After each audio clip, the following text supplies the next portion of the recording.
Welcome to the beat. I'm Ari Melber, and we have a lot going on. We are tracking a deadline for Trump's DOJ tomorrow to start releasing Epstein documents to Congress. They've been withholding that. We begin, though, with the big story: the Democrats going at what they call this Trump power grab to effectively rewrite or change the rules midstream to try to steal election seats in the coming midterms. Experts warning that Trump, who's tried to, of course, overthrow the election that he lost in 2020, is starting earlier with more sophisticated coordination to rig the coming midterms, at least in the states where he can exert powers. Now, today, California Democrats are showing that they will not take this sitting down or just talk about breaking precedent or criticism or op-eds. They're actually fighting fire with fire, countering the news out of Texas and what Republicans did yesterday to fight back. And Democrats say that the way the Republicans have sort of watered down or distorted those districts in Texas are fundamentally race baiting, unfair ways to reshape who goes to Congress. Here's the moment that the first of three key election bills just passed with these Democrats fighting fire with fire in California.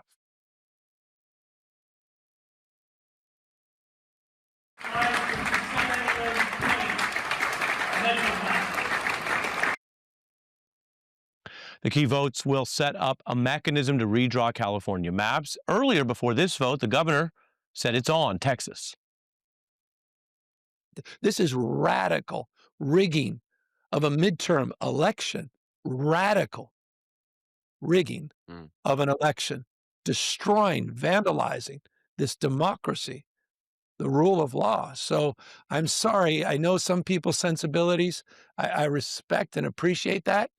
But right now, with all due respect, we're walking down a damn different path. We're fighting fire with fire, and we're going to punch these sons of bitches in the mouth. There you hear it. It is a tough and aggressive stance from someone who is seen as a possible Democrat to run in the next presidential election. Meanwhile, the Democrats' most popular living former president, Barack Obama, is backing this move. That's striking because Obama is known for moderation, for worrying about the kind of ways that outdoing Trump can set off a constitutional hardball. He says this is not his preference, but we cannot unilaterally allow one of the two major parties to rig the game. Now, Republicans in the Texas Senate will be passing their new map. That's expected tonight.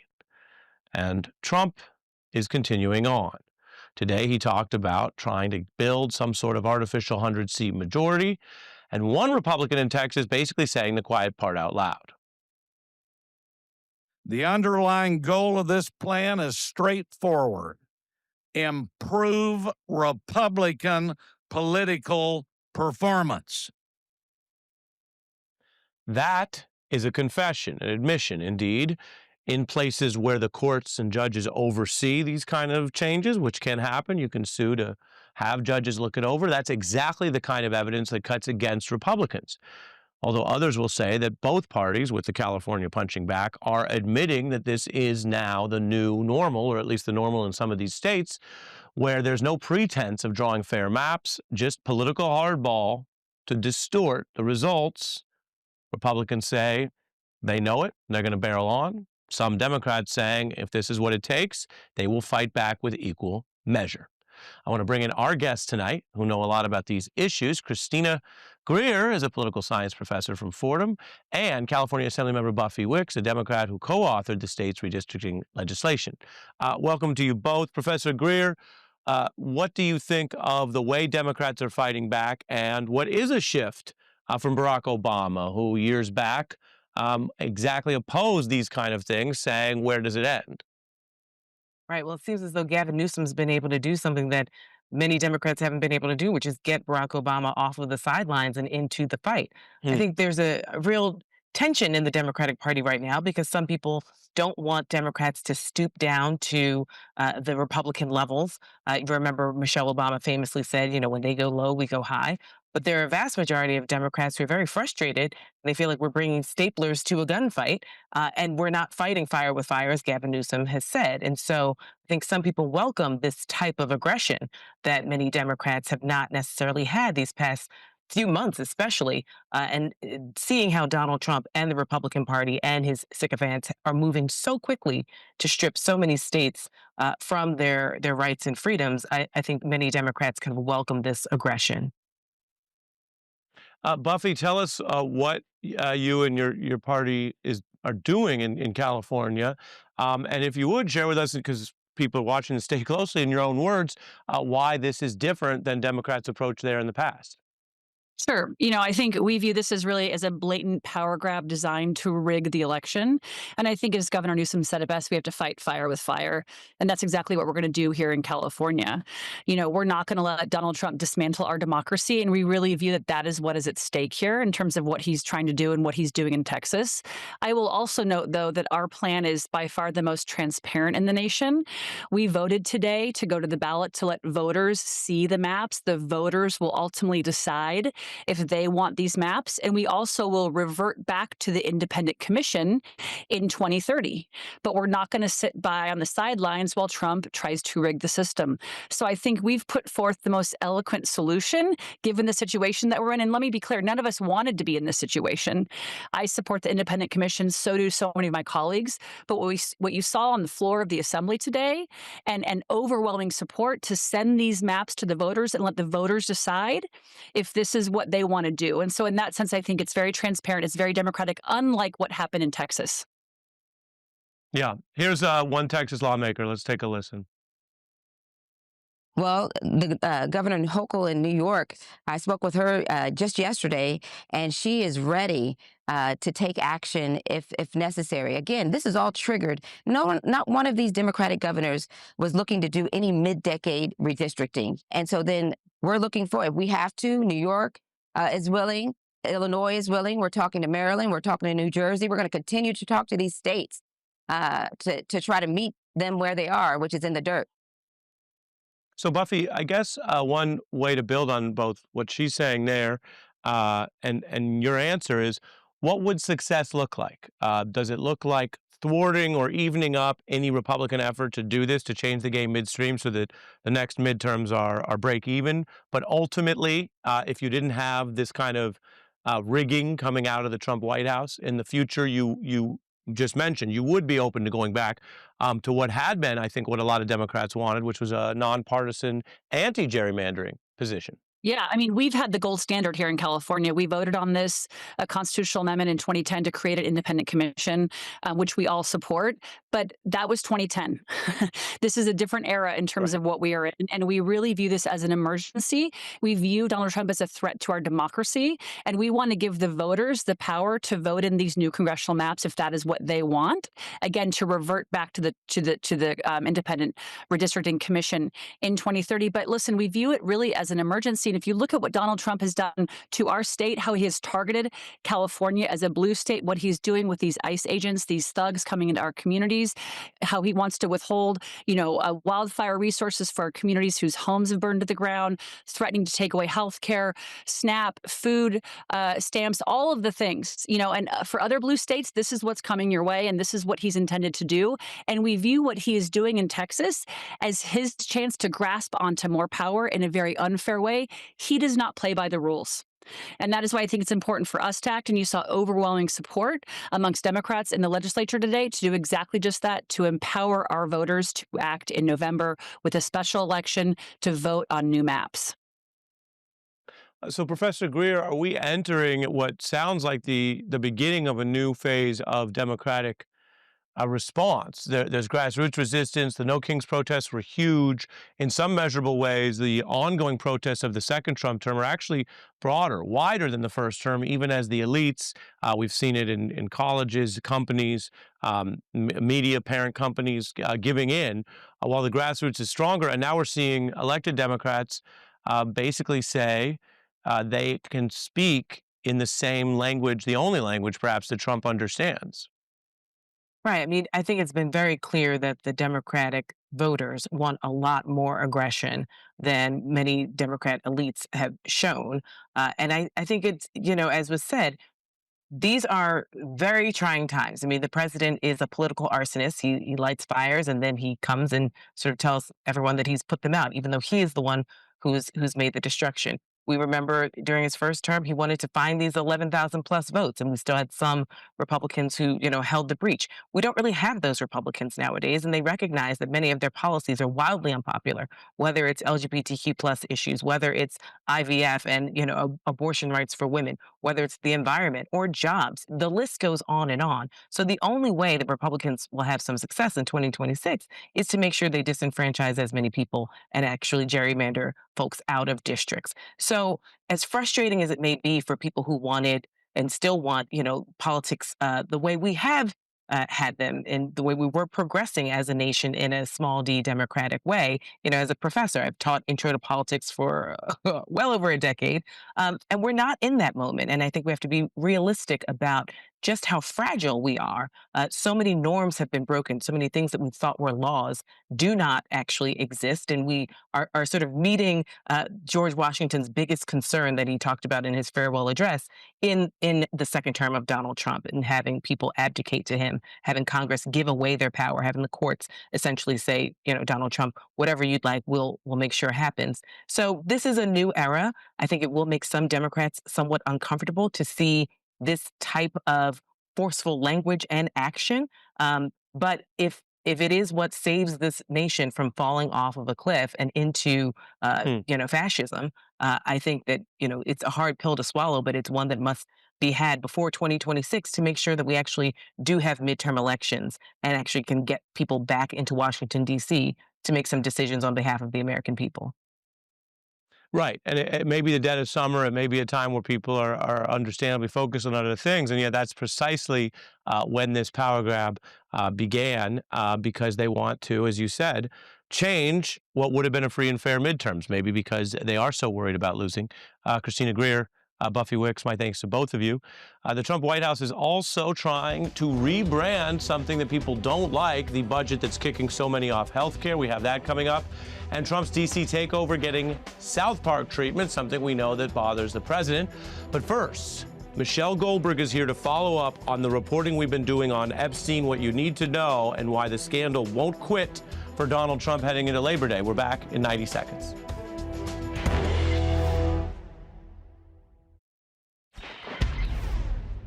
President Trump's problems in the Jeffrey Epstein case continue. This week, a judge rebuked what looked like a ploy by the Trump administration to take some of the documents to court when they could release most of them, denying that request, calling it a distraction. Key officials are also going under oath this week, including the Trump attorney general who was in charge when Epstein died, and there were so many questions about the missing videos and secrecy. That's Attorney General Barr.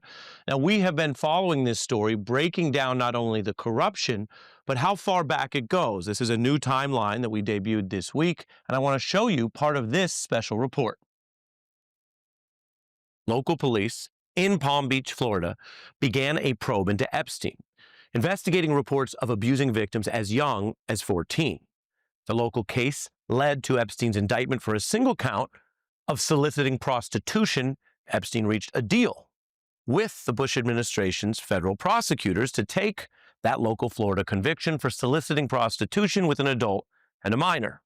Epstein got a lenient, short prison sentence and an unusual agreement that the Bush DOJ would not prosecute Epstein further, or 4 of his co-conspirators, or any others. Another 9 years went by, and then the Miami Herald reported an Epstein expose on the allegations of his conduct and that Bush-era prosecutor who cut the sweetheart deal.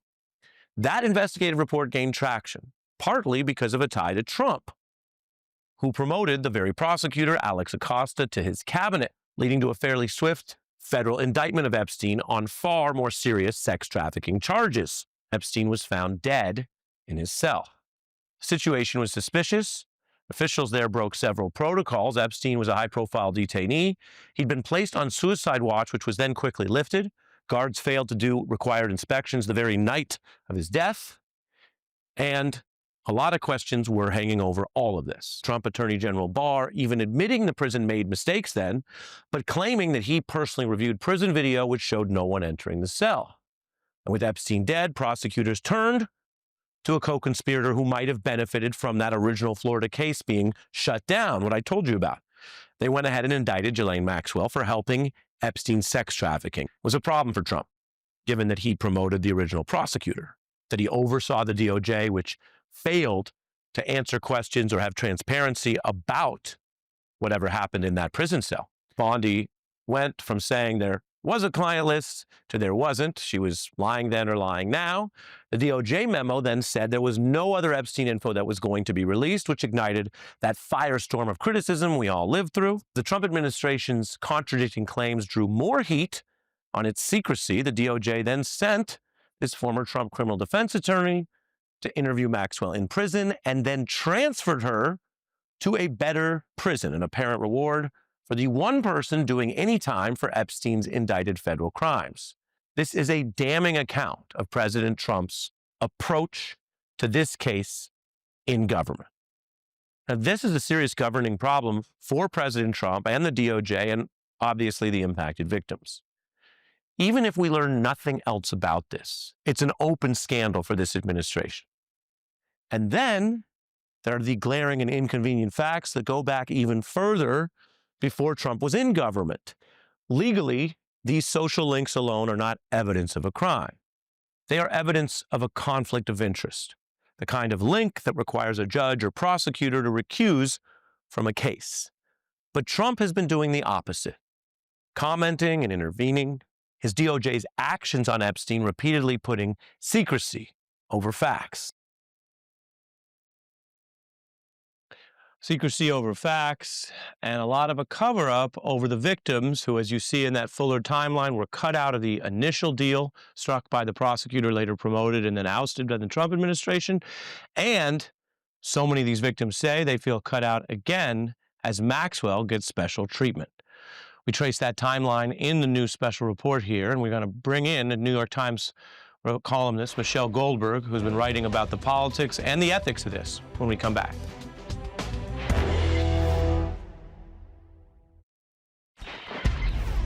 You ever socialized with Donald Trump in the presence of females under the age of 18? Though I'd like to answer that question, at least today, I'm going to have to assert my 5th, 6th, and 14th Amendment rights, sir.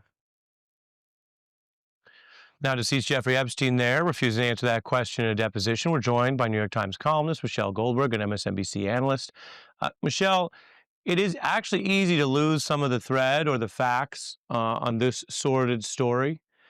We looked at the timeline both because it shows some of the fundamental problems of corruption, secrecy, putting victims last, which predates Trump, but then either total willful blindness or worse in how Trump has promoted, involved himself with those past deals, and then acted to help an Epstein conspirator when it's all said and done. Well, I think that helping the Epstein conspirator is really the most shocking and sort of openly scandalous part of this story right now. I mean, it's astonishing even in a world in which it's hard to be continually astonished by what this administration does. But that he, for some reason, that his administration decided to grant this incredible favor to Ghislaine Maxwell, to transfer her to, and I'm not against in general, I believe in mercy for people who've committed crimes, but there is no kind of normal explanation for transferring an incarcerated sex offender, an incarcerated sex trafficker, to a minimum security prison. Like, that is actually against regulations. So you had to give her some kind of special deal. And there hasn't been a single word of explanation about why this happened. Right. They don't even pretend to have a cover story. And that leaves open the question of whether someone who was first and foremost a Donald Trump defender, his criminal defense attorney, who then was rewarded with an unusually high position in the DOJ. In the Clinton era, they were very much thrashed and attacked for far less than that as supposed conflicts. So this defense person, a kind of a fixer, is there perhaps looking after Donald Trump's interests, and then the Epstein conspirator is rewarded. So when you draw the timeline out, it gets sort of worse and worse. And I don't think we're done. based on what the activities this week, new documents potentially tomorrow? Well, new documents potentially tomorrow, a judge this week being very, very clear and explicit that not only was the attempt at kind of getting these grand jury documents released, not only was that a diversion in the judge's words, but that there's being very clear that there's, 100,000 documents that the administration could release if it so chooses.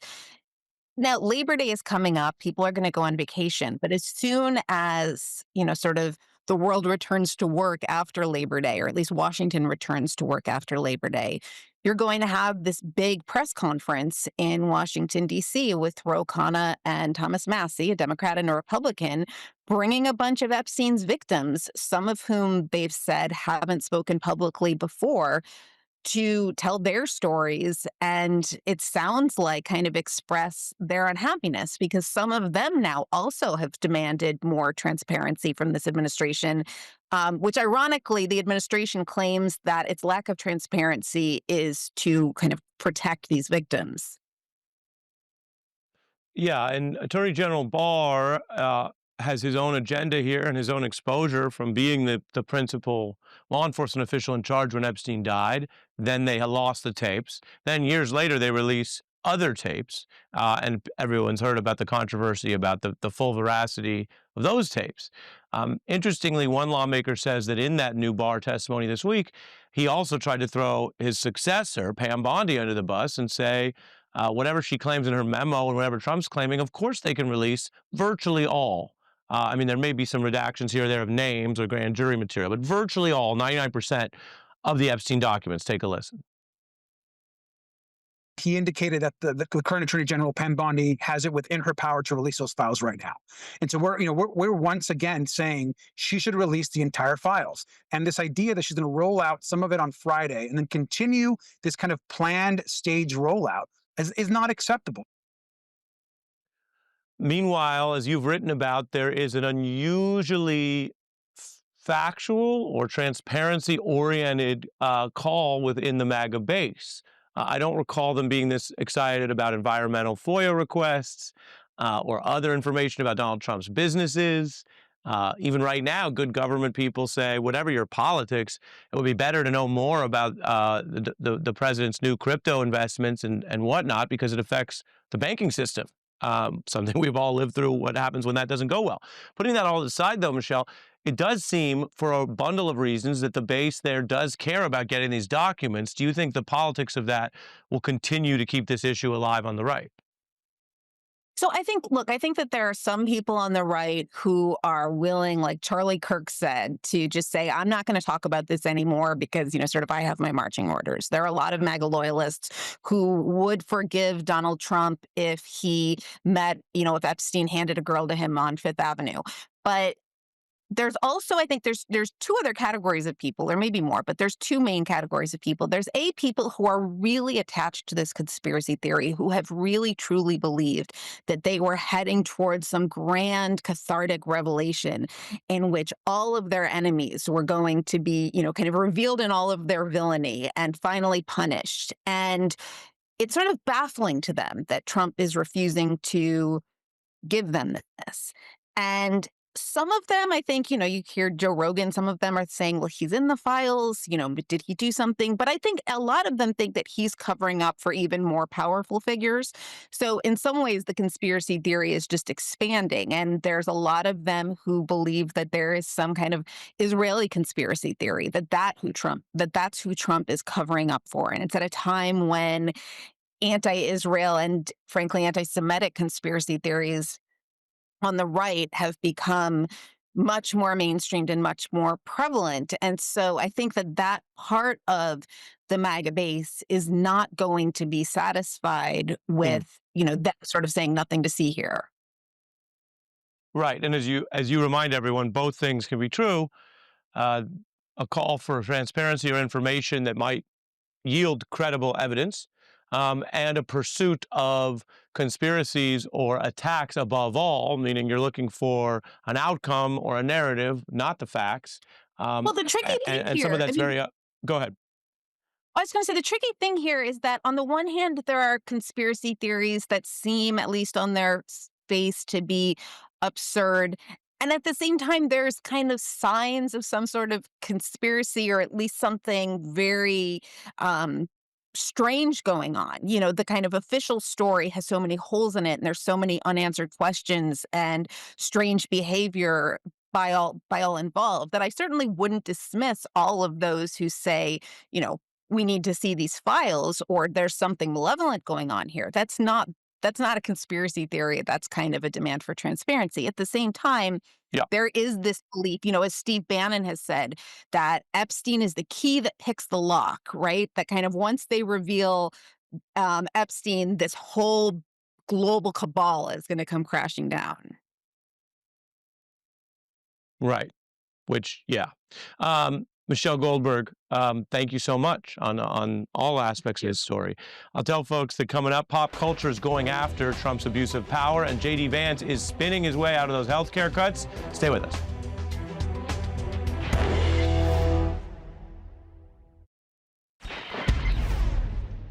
The Trump administration has passed a law, a budget bill, to take away health care from 9 million or more Americans.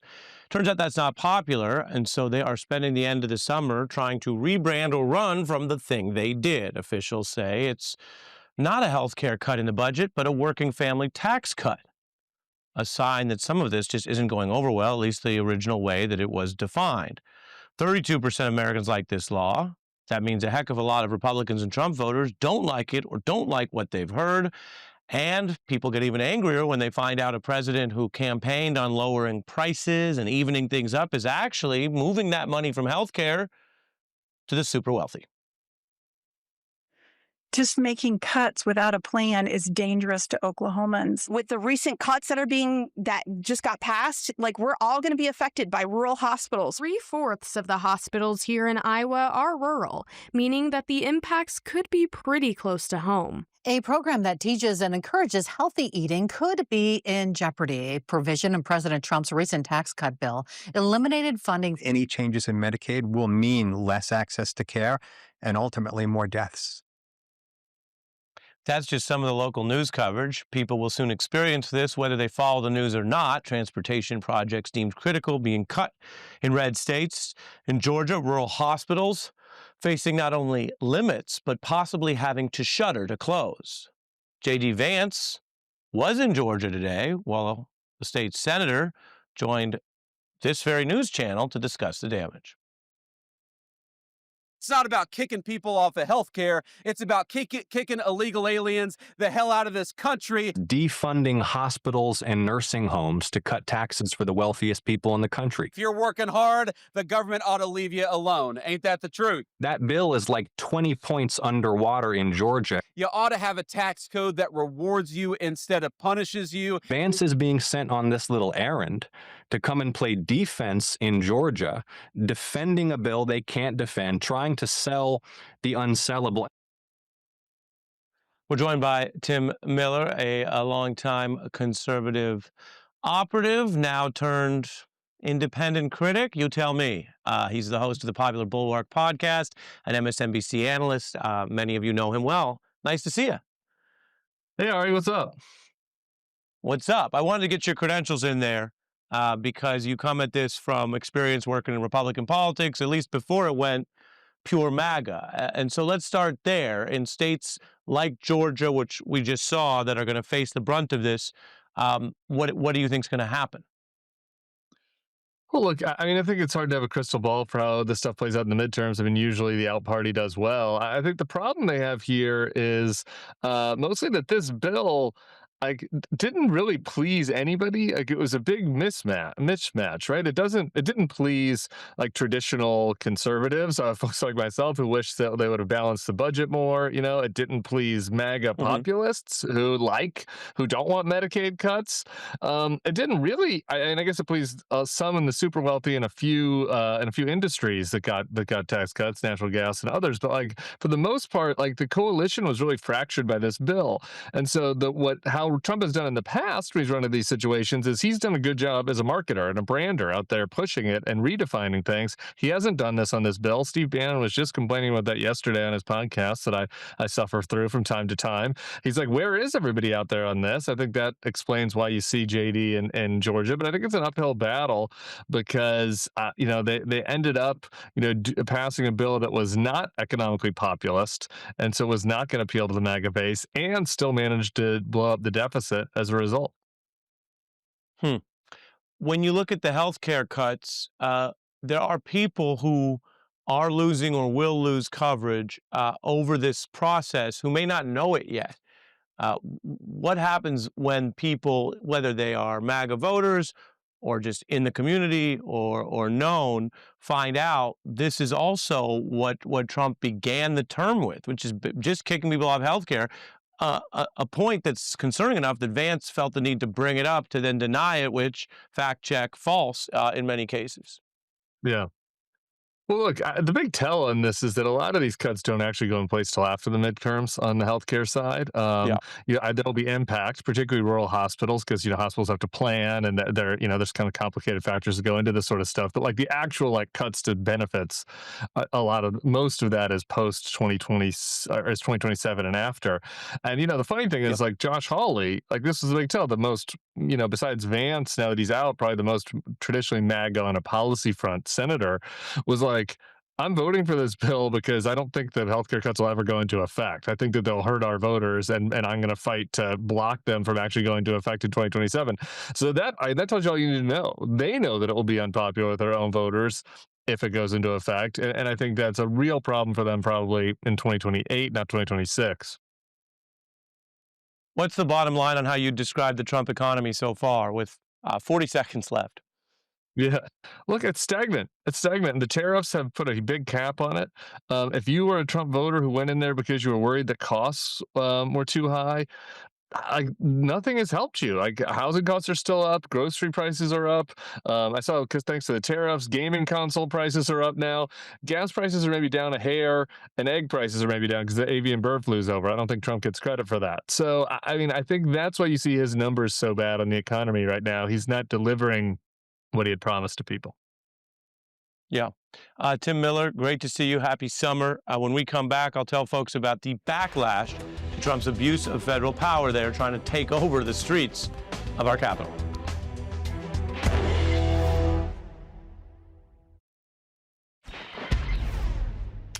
President Trump is continuing to try to expand federal powers, a kind of big government takeover of areas where most Americans don't want the government, certainly not the feds, for no reason. We have reporting the Pentagon now is trying to task military lawyers to be special U.S. attorneys in D.C. so they can prosecute civilians. That's an escalation and a sign of the kind of power abuse that could go on for a long time. This is not normal. It tests some of the rules like posse comitatus that limit the military from being involved in patrolling you, a civilian, outside of rare contexts like a true invasion or war. And South Park, which has proven quite powerful at going against Donald Trump and criticizing how its own parent company has undercut the journalism of 60 Minutes and other entities. Clearly, South Park says they're not watering anything down, and they have an episode getting a lot of attention, including for things that we actually can't show you on the news. We have limits and standards, but we could show you what one character, actually a towel, experiences upon arriving in our capital. Oh boy! I'm going to Washington! Oh wow! Union Station! Wow! The Supreme Court! Wow! Washington Memorial! Oh, the Capitol! Oh, the Lincoln Memorial! And there it is! The White House! It's funny, except it's not. And it's satire, except it's increasingly close to the way Donald Trump insists on deploying federal troops in different places, absent the usual emergencies, and finding out, testing whether anyone, the courts included, will stop him. And when South Park is taking the place of 60 Minutes, as Donald Trump shakes down corporate parent companies, to censor or mute independent criticism? Well, we do have some problems. We wanted to show you that. You can find the full episode with some of the other things we couldn't show you if you search your way through streaming or on the internet, and we'll be right back with something very special.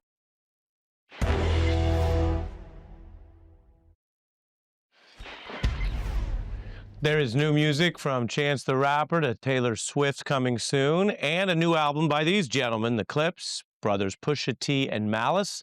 Their new album is drawing a lot of acclaim, Let God Sort 'Em Out, and we just sat down to discuss many aspects of their music, their family as brothers who perform together, and a moment we want to share now with more depth, something many people can relate to, which is how they honored their parents after their death. The first song on the album digs into that mourning process. You start this album very deliberately reflecting on each of your parents passing. I want to play just a little bit of what we found from them, if that's all right. Mm-hmm. It's slow enough you can catch the words and everything and understand what's going on. But I think it's nice. Like- I really do. It's nice. We just do not understand it. That's a very true statement. They did not understand it at all. But they understood you. Of course. Yeah. They understood us. So much so that with not understanding the rap, still supported, me with buying my beat machine, techniques, Gemini mixer with the reverb on it, microphones, one Christmas. And they didn't believe in rap, but they never stunted us, always supported us. Yeah. I'm an I told you so kid, so I reminded them all the time. Everything. But this worked. Oh, this worked. This is success. Oh, yes. This is art. Oh, yes. Yes. And you you reflect that way and with the passing, and some people still don't understand how much of this is truth. That we care about these lyrics and these stories because so much of them are true. Could depend on the artist, but you feel me. You, in this opening song, you say, in discussing the passing, right? The way you missed mom, I guess I should have known. Chivalry ain't dead. You ain't let it go alone. Yeah. You told me that you love me. It was all in your tone. Absolutely.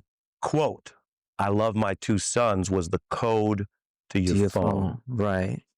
So, as I'm in the house and organizing and going through paperwork and policies, my dad's passwords to various things, like to his phones, to different accounts, was always some form of I love my two sons. And I remember telling him what the password was, but I couldn't get it out. I was just letting him know. He was like, what'd you say? What'd you say? I was like, I love my two sons. I love my two sons. But it was just very touching. My dad was all about family, and even in retrospect, just looking back, I just see how huge he was on family. And that's what everybody knew him for, was being about family. And, people talk about the idea of a mantra or code. That being his password meant that he already felt that way while he wrote the password. But that meant what? Several times a day. Sometimes it's 10, 20 times a day you open that he's typing that in. Like that was his mantra for his love for you guys. Yeah, absolutely. Yeah. He exuded that. For sure. I mean, my dad was all world. Yeah, everything. I'd love to do a lightning round before I lose you guys. This lightning round is, a word or a phrase or in a sentence. Virginia or New York? Virginia. Virginia. Virginia or Paris? Virginia. Virginia. Malice or no malice? Malice. No malice. In a word or a sentence? Pharrell. Innovator. Revolutionary. Kendrick. Top tier lyricist. Craftsman. Jay-Z. GOAT. Elite. My favorite verse on this album is? My favorite verse on this album is So Far Ahead, Malice. Malice verse on So Far Ahead. Pusher on POV. Too much crowd in there. The hardest part about rapping is The hardest part about rapping is all of the different people that you have to work with and getting everyone in line. grinding means Grinding means however you make it through your day, however you make your money, however you make your living, that's your grind, that's your hustle. Right. Hustle. failure means Failure means you quit or you didn't try. Yeah, giving up. Giving up. It's a lot to be said for constantly pushing, even if you're not getting where you're trying to get to see someone who is working and trying, it says a lot. I don't think they could ever be a failure. success means Success is just providing for your family and keeping your family happy. That's it. Yeah, success is being able to sustain to the point where you can help someone else. Yeah. Yeah. Finally, let God sort them out means Album of the year for 2025. Yeah. Let God sort them out. He's going to do that anyway. He's going to do that. He's sorting me out all the time. So, yeah. our thanks to Clips. You can see the whole interview online.